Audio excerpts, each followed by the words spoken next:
In this lecture video, we continue looking at the probabilistic behavior of the sample mean. Now suppose we wish to use the sample mean to make inferences about the mean of the population from which the sample was obtained. To do this, we will need to have some understanding of the probabilistic behavior of the sample mean. Now, in the previous slide, results were provided linking the mean and the variance of the sampling distribution of the sample mean to the mean and the variance of the sampled population. Using this information, along with the Chebyshev's theorem or Chebyshev's rule, we can deduce information regarding the probabilistic behavior of the sample mean. Now, since the mean of the sampling distribution of x bar, mu sub x bar, is equal to mu, the mean of the underlying population, applying Chebyshev's theorem to the sampling distribution of x bar, it follows that for any k greater than 1, the probability that we get a hold of a sample for which the sample mean is within k standard deviations of the standard error of x bar, sigma sub x bar, is at least 1 minus 1 over k squared.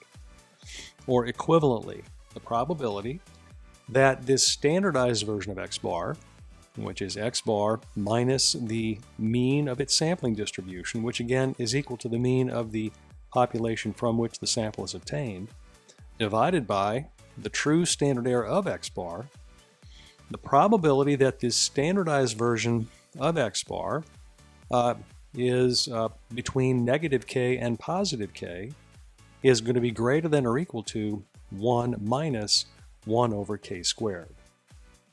Now in words, this says that the probability that the sample mean will be within k standard errors of the underlying population mean is guaranteed to be at least 1 minus 1 over k squared.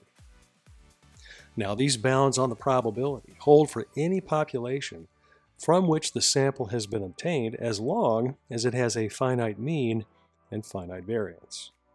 Now I would also point out that in these expressions, in these probability statements, we're dealing with the true standard error of x bar.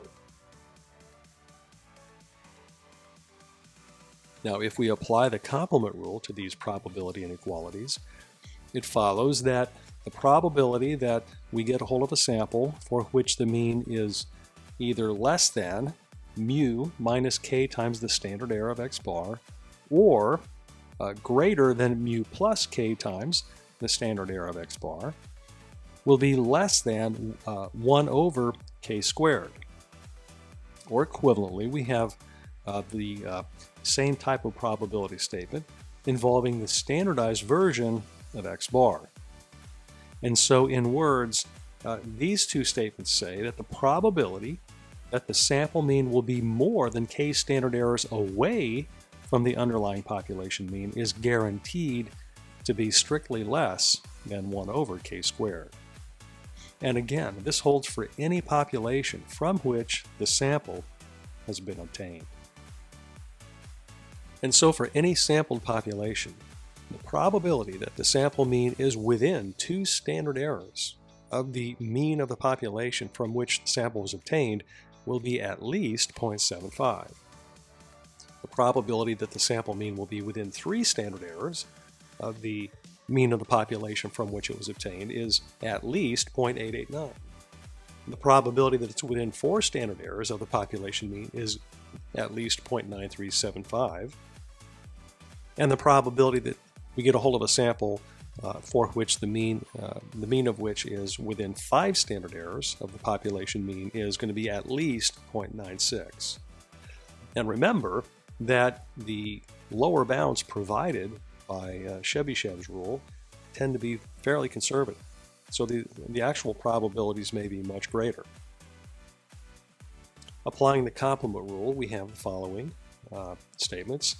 For any sampled population, the probability that we get a hold of a sample for which the mean of which is more than 2 standard errors away from the population mean will be less than 0.25. The probability that we get a hold of a sample, the mean of which is more than 3 standard errors away from the population mean, will be strictly less than 0.111. Continuing on, the probability that we get a hold of a sample that has a sample mean which is more than 4 standard errors away from the population mean will be no more than 0.0625. And then finally, the probability that we get a hold of a sample, the mean of which is more than 5 standard errors away from the population mean, will be strictly less than 0.04. And again, these upper bounds tend to be fairly conservative. So these probability inequalities hold regardless of the shape of the population from which the sample was obtained. They apply even if the population is fairly highly skewed. The sampled population could be symmetric or it could be highly skewed, unimodal or multimodal, of finite support, or with long heavy tails. The probability inequalities provided by Chebyshev's theorem hold in all of these cases. And so because of this, the inequalities provided by Chebyshev's inequality are quite conservative because they have to apply under such a wide diversity of situations. Now, under certain situations on the sample distribution, more precise approximations can be obtained. For example, if the population from which the sample is obtained is bell-shaped, in other words, if it looks, somewhat like a normal distribution, then the following approximate probabilities will hold. So the probability that we get a hold of a sample, the mean of which is more than 1 standard error away from the population mean, will be approximately 0.68. Probability that we get a hold of a sample that is within 2 standard errors of the population mean will be approximately 0.95. And the probability that we get a hold of a sample, the mean of which is within 3 standard errors of the population mean, will be approximately 0.95. And if I misstated the first one, let me restate it just in case I misstated that. The probability that we get a hold of a sample, the mean of which is within 1 standard error, will be approximately 0.68. So anyway, that's what these probability statements are saying. Again, these are approximations, but in many situations, these approximations will be pretty doggone accurate. Now let's consider specifically the situation where we are in fact sampling from a normal distribution. And this really is what provides the basis for the statements that we made on the previous slide. So let x bar be the mean of a random sample of size n from a population with mean mu and variance sigma squared. If the population from which the sample is obtained is exactly normally distributed, then x bar itself will be exactly normally distributed also. Okay, in particular, this is how we would say that. The sample mean x bar, and then this tilde, you'll remember, is distributed as. So if we're sampling from a normal distribution, x bar will be distributed according to a normal distribution, the mean of which, mu sub x bar, is equal to mu, the mean of the underlying population, and the variance of which is equal to sigma squared over n, the variance of the population that we're sampling from, divided by the sample size. Now, the central limit theorem is perhaps the most important result in probability statistics, at least in terms of what it allows us to do. And so the central limit theorem says this: let x bar be the mean of a random sample of size n from a population with mean mu and variance sigma squared. Now, notice that we did not say from a normal distribution. We are not restricting ourselves to having sampled from a normal distribution here. We're saying that we're sampling from any distribution that has a finite mean and a finite variance. The mean of the population from which we're sampling from is denoted by mu, and the variance of the population that we're sampling from is denoted by sigma squared. Okay, so we're really sampling from any population here. Now, the central limit theorem says that for sufficiently large sample sizes, whatever that means, and we'll try to talk about that in a second. But for sufficiently large sample sizes, the sample mean x bar will be approximately normally distributed, so that x bar will be approximately distributed according to a normal distribution. And we know the mean and the variance of that distribution will be mu and sigma squared over n respectively. All right, but what that's always going to be true, this information down here. But what's being added here is that it doesn't matter at all the shape of the distribution that we're sampling from. It could be bell-shaped, but it doesn't have to be. It could be highly right-skewed. It could be left-skewed. It could be multimodal, and so forth. It could have heavy tails. All right, it doesn't matter. What the central limit theorem says is that regardless of the shape of the distribution, for sufficiently large sample sizes, the sampling distribution of x bar will be approximately normally distributed. Now, the quality of that approximation will depend on the characteristics of the population that you are sampling from and on the sample size. So if we've got a very, very highly skewed distribution and fairly small sample, then the approximation, this normal approximation provided by the central limit theorem, may not be very good. But as the sample size increases, the approximation will get better and better and better. So this is a very, very powerful result, because the reality is that most populations in the real world that we would ever sample from are not going to be exactly normally distributed. And so if I go back to the previous slide, this particular result applies only to the situation where we're sampling from a distribution that is exactly normally distributed. In that situation, x bar will also be exactly normally distributed. But the reality is that we're almost never going to be sampling from a population that is exactly normally distributed. And so from that standpoint, if this is all we had to work with, then we really couldn't use it. It wouldn't be that applicable, because they're going to be it's going to be rarely applicable. There are so few distributions that are exactly normally distributed. But the central limit theorem says that the normality of the sampling distribution of x bar, at least to a good approximation, does not depend on the shape of the underlying distribution, as long as you've got a large enough sample size. So that is extremely powerful, because it allows us to apply statistical methodologies, statistical inference techniques that are based on normality to be applied to situations where we're not sampling from a normal distribution. All right, and let me be a little bit more specific about what I just said. It allows us to use techniques that involve normality of the sampling distribution of the sample mean to situations where the underlying population is not normally distributed. And so this has very, very broad applicability, and that is why the central limit theorem, like I said here at the top of the slide, is arguably one of the most, if not the most important in probability and statistics. So the central limit theorem provides accurate approximations of probabilities involving the sample mean, regardless of the characteristics of the sampled population, with the accuracy of the approximations improving with increasing sample sizes. This in turn allows inferential procedures involving the sample mean and based on the normal distribution to be applicable in many, many situations. Situations where the underlying distribution is not necessarily normally distributed.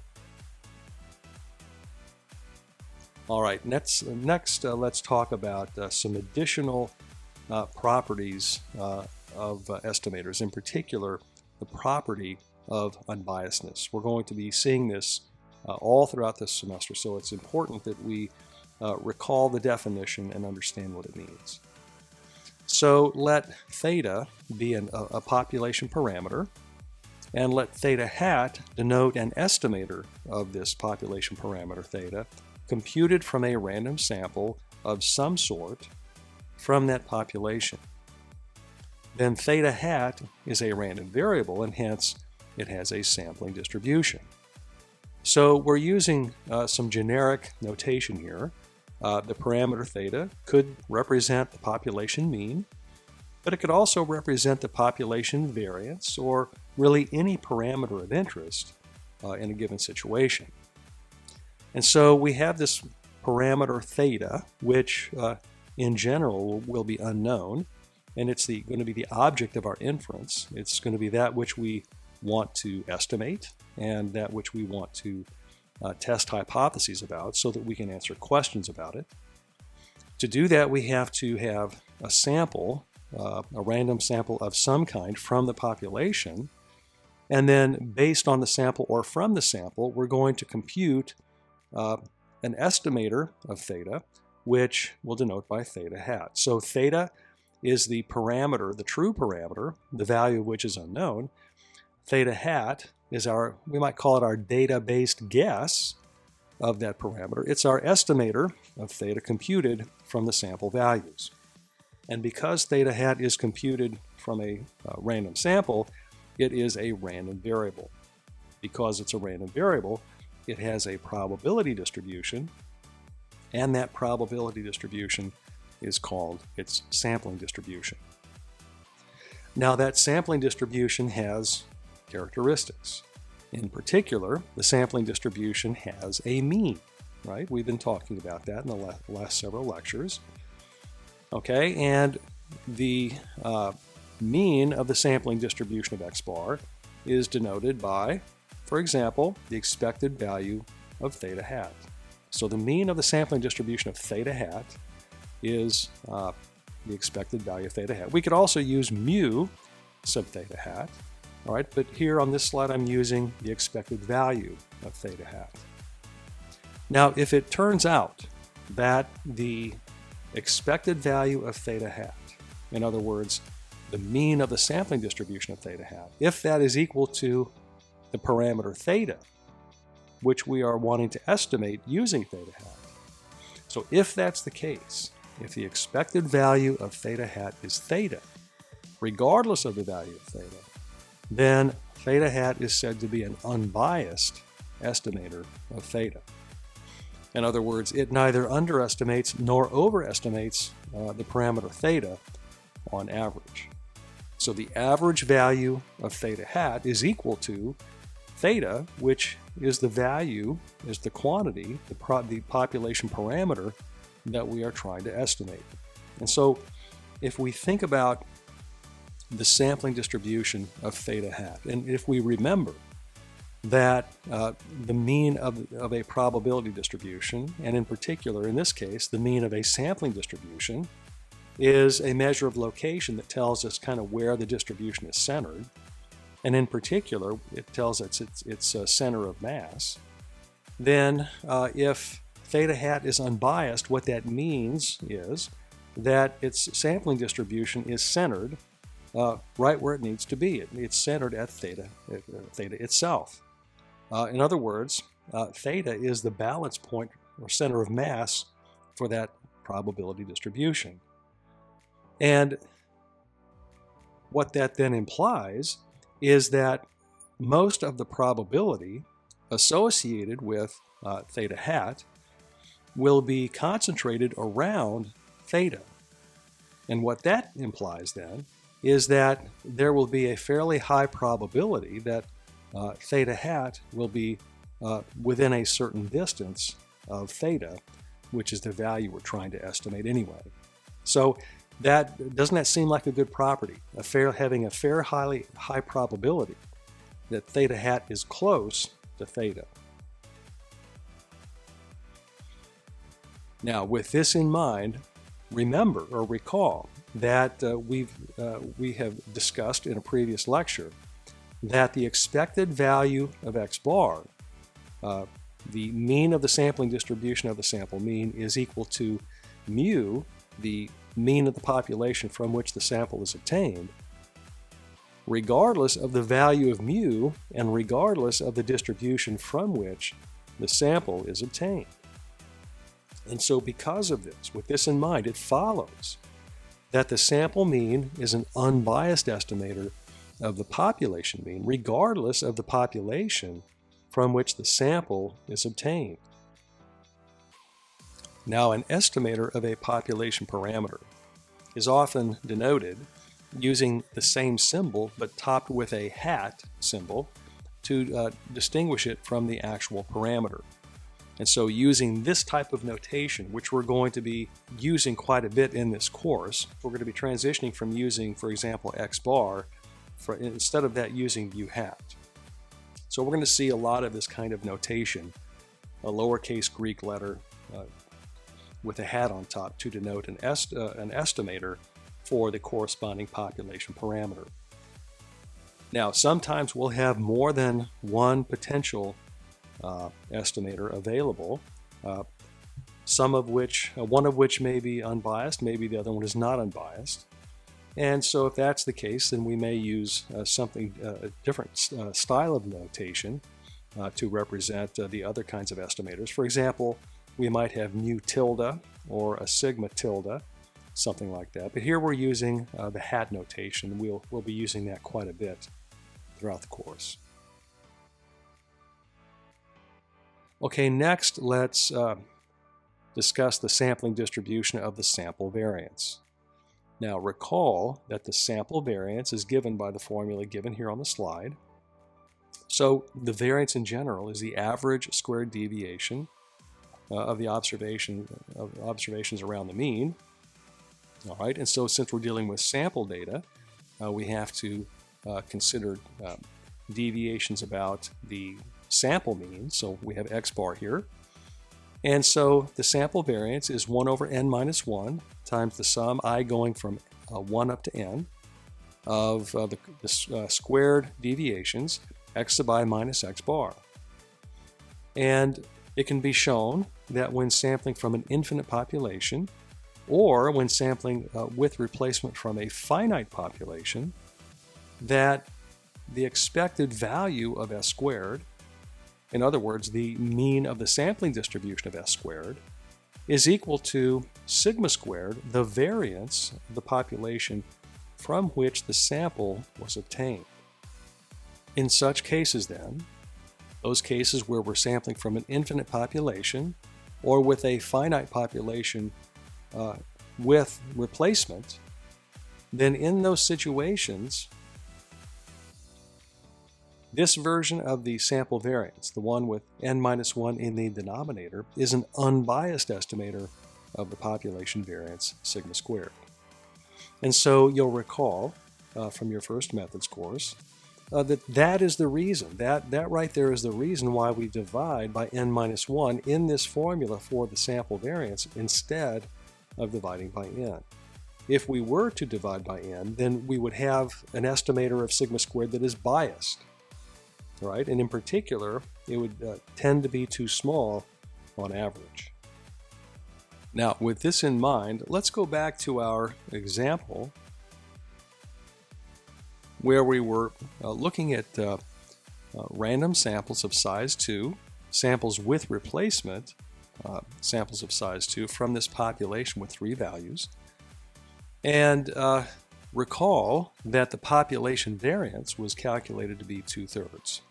All right, so we spent quite a bit of time looking at the sampling distribution of the sample mean for this example, but now what I want to do is look at the sampling distribution of the sample variance. Okay, so for each of these 9 samples, we could also calculate the sample variance, s squared. All right, now we're going to do that, or we did that on that table that I showed you, but before we look at that again, just recall that we calculated the population variance to be 2/3. Now, looking at this table again, we spent our time looking at the column of the x bar values, but now let's look at the column containing the s squared values. We haven't really looked at this yet. And so for each of the 9 samples, we could calculate the sample variance, calculated according to this formula here. And when we do, we get the values in this column. And if we average the values of the sample variance for these 9 samples, what we get is 2/3. All right. Notice that that is the exact same value as the population variance that we computed up here. So as we're saying here, when we're sampling from either an infinite population or from a finite population with replacement, then this version of the sample variance is an unbiased estimator of the population variance. In other words, or what that means is that the mean of the sampling distribution of S squared is equal to sigma squared, the variance of the population from which the sample was obtained. Okay, so with that in mind, and again, transitioning to using this hat notation for estimators, we're going to denote the estimator of the population variance as sigma hat squared.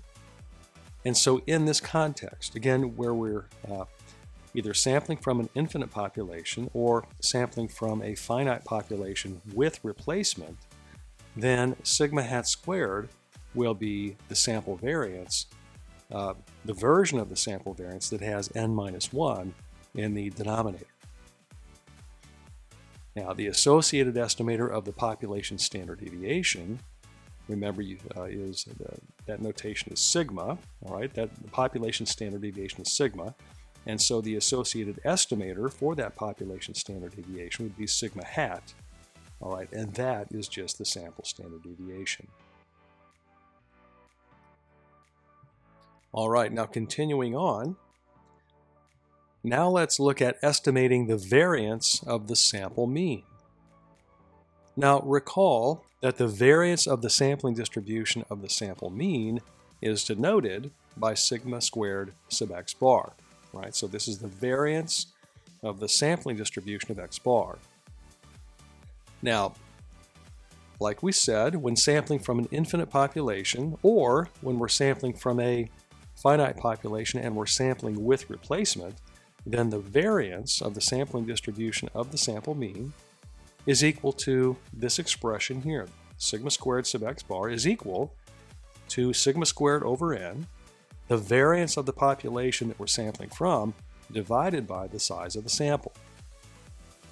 Now, we now know how to estimate sigma squared. In general, we're not going to know what this is because we're not going to know sigma squared. We will know the sample size, but we're not going to know sigma squared. But now that we know how to estimate sigma squared, we can use that to come up with an estimate of sigma squared sub x bar. And so an unbiased estimator of the variance of the sampling distribution of the sample mean is given by the following. It is sigma hat squared sub x bar. That's the notation, and it's equal to sigma hat squared over n, which in this case turns out to be s squared over n, the sample variance over the sample size. And so again, under this sampling framework, the standard deviation of the sampling distribution of the sample mean, also known as the standard error of the sample mean, is therefore denoted by sigma sub x bar. That's equal to sigma over the square root of the sample size, so the population standard deviation divided by the square root of the sample size. And again, because in general we're not going to know sigma, we're not going to know the true value of the standard error of the sample mean, but we can estimate it because now we know how to estimate sigma. All right, and so the estimated value of the standard error of x bar will be denoted sigma hat sub x bar, and that's going to be equal to sigma hat divided by the square root of the sample size which again under this sampling framework, that is just S over the square root of the sample size, or the sample standard deviation divided by the square root of n.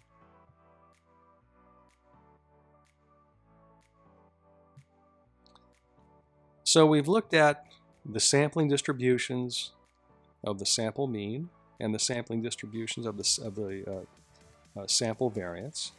We've seen how to estimate the population mean and the population variance and population standard deviation under this sampling framework that you focused on in your first methods classes, in particular sampling from either an infinite population or sampling from a finite population with replacement. All right, that type of sampling is called random sampling. And we have learned how to use those estimates, use those quantities to estimate characteristics of the sampling distribution of x bar and s squared, and come up with estimators that we can use then for making inferences.